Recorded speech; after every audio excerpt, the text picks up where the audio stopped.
sur ce débat d'orientation budgétaire, je souhaite rappeler le contexte dans lequel il s'inscrit. Dans quelques semaines, nous tournerons la page de l'année 2020, une année difficile, je dirais même très, très difficile.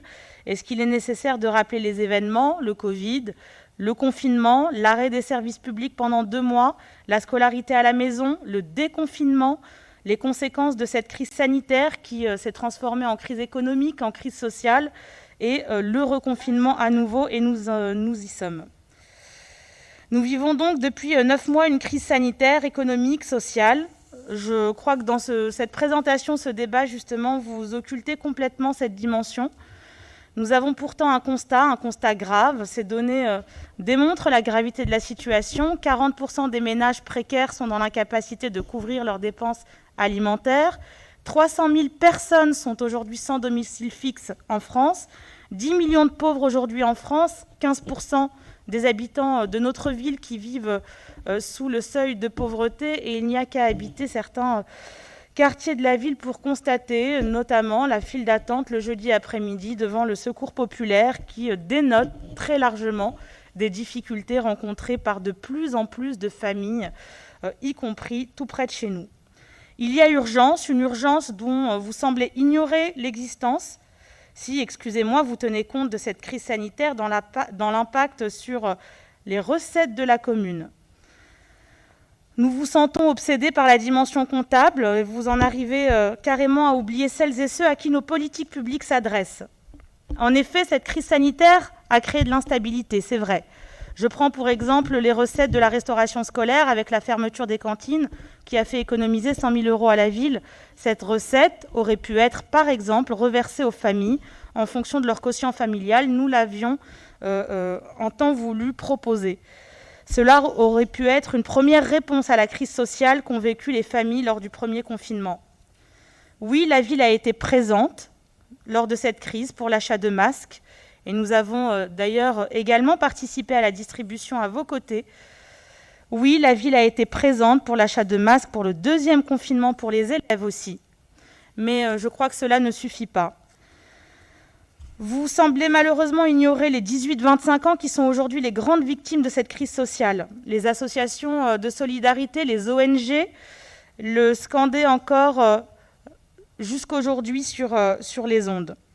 Vous ignorez les quartiers prioritaires qui doivent attirer notre attention. Pourquoi, par exemple, ne pas vous être associé, même symboliquement, à la lettre ouverte aux côtés des 110 maires pour demander au président de la République qu'1 milliard d'euros du plan de relance soit consacré aux territoires prioritaires, alors que nous avons dans notre ville 2 quartiers principalement concernés. Et ce, alors même que vous êtes, monsieur le maire, le vice-président de la communauté d'agglomération chargée de la politique de la ville.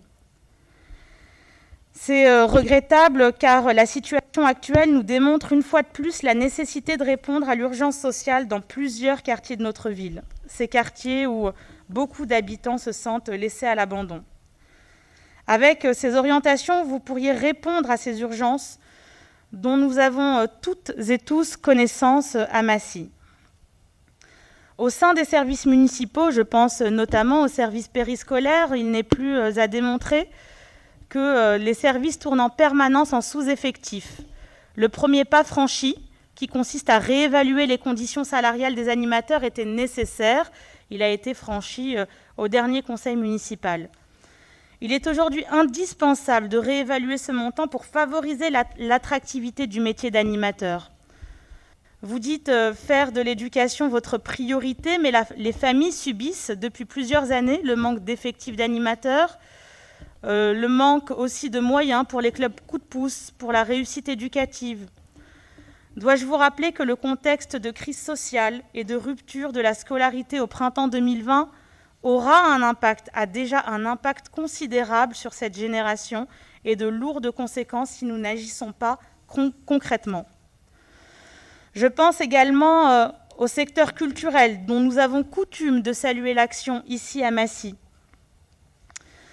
mais dont vous ne vous cachez pas d'envisager, lors du budget 2022, de répercuter l'impact de la crise sur la subvention pour l'Opéra de Massy par une baisse de la subvention de la ville.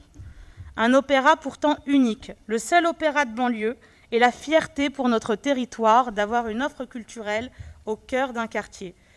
Un établissement ouvert sur la ville et sur l'ensemble de sa population.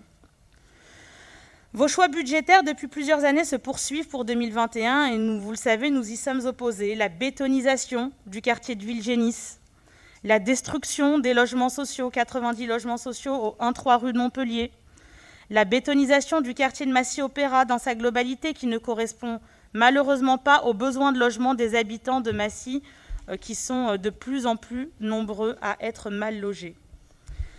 Notons également qu'en 2021, nous verrons le transfert, Monsieur Samaquet l'a indiqué, le transfert de la TOM, de la taxe d'enlèvement des ordures ménagères, vers celui de la communauté d'agglomération, vers le budget de la communauté d'agglomération.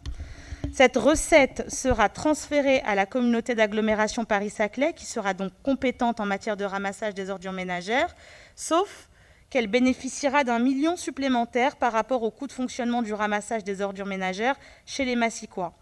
Jusqu'alors, ce million supplémentaire permettait à la ville de prendre en charge également le ramassage des déchets sur le domaine public. Pourtant, ce coût ne devrait pas être financé par une taxe supplémentaire pour les Massicois, par la TOM. Je vous invite, monsieur le maire, à consulter les jurisprudences qui rappellent aux collectivités que doit être rattaché à la taxe d'enlèvement des ordures ménagères uniquement le coût de fonctionnement du ramassage des ordures ménagères, ni plus ni moins. En réalité, cette taxe que votre majorité a créée en 2009 et que vous avez augmentée année après année vous a permis de constituer un excédent permettant de prendre en charge un autre service que celui auquel elle est destinée. Pourquoi donc l'avoir augmentée dans ce cas ?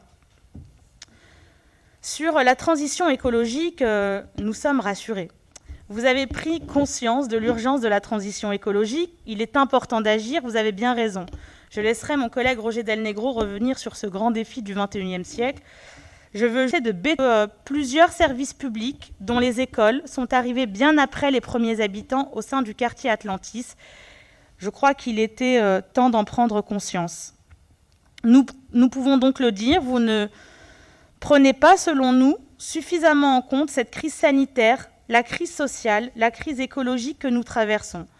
Vous n'apportez pas, à nos yeux, les réponses aujourd'hui indispensables. En matière de santé, puisqu'on traverse une crise sanitaire, vous le savez, une part trop importante des Massicois ne trouve pas de médecin traitant. Je prends l'exemple du quartier Opéra, où toute une partie du quartier n'a plus du tout de médecins généralistes.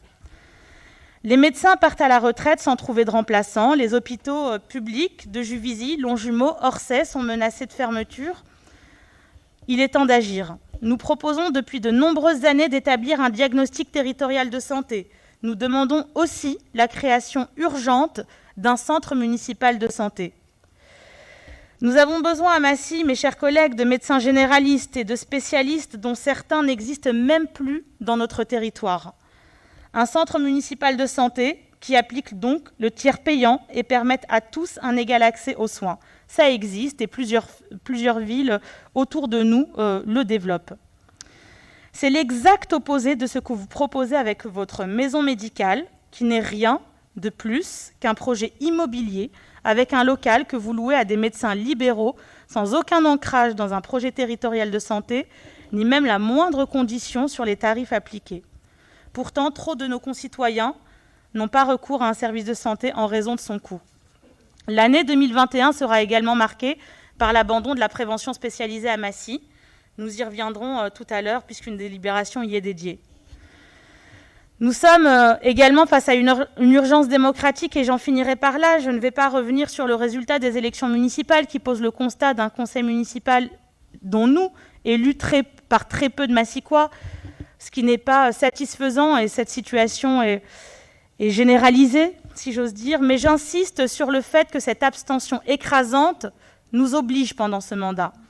Elle nous oblige à construire avec les habitants tout au long du mandat.